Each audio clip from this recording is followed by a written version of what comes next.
ئیمامی عەلی دەفەرمێت پێم باشترە ساڵێک بە دەرزی هەڵکەنم نەک دەست لە بەرنامەردێک پام بکەمەوە. تۆی موسڵمان هەوڵ بدە دوورکەویەوە لە هەژاری، چونکە گەورەترین دوژمن لەگەڵتا. بۆیە بڕیار بدە تا زووە 3/3 هەژاری تەلاق بدەی بۆ دەوڵەمەندی.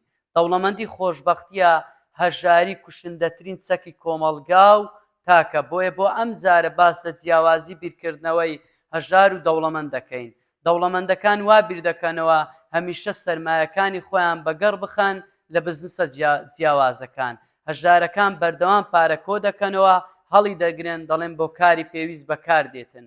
دەوڵەمەندەکان هەمیشە پارەی زیاد بە مڵک دەدەن بۆ کوڕ و نەوەکانیان یا بۆ داهات.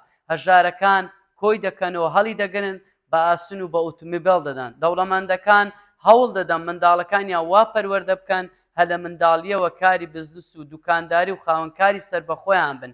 هەژارەکان بەردەوام منداڵەکانیان سەرکۆنە دەکەن، بۆیە دەڵێن من کرێکارم بە ئەویش وەک من کرێکار بێتن، چونکە بیرکردنەوەی تەسک وای لێ کردووە.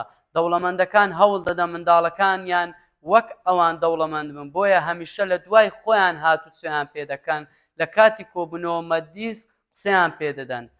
دائیمەن لە باشترین جێگای دانیشتن دای دەنیشێنن بۆ ئەوەی بە مەزنی و دەوڵەمەندی دەرکەوێت. هەژارەکان دائیمەن خۆیان و منداڵەکانیان لە خوار کۆبوونەوە و مەجلیسدا دەنیشێنن. کاتێک دێتە قسە دەڵێن قسەمان نییە و منداڵەکانیشمان بە هەمان شێوە قسەیان نییە، چونکە ئەوانەی قسەنینە لەو مەجلیسە.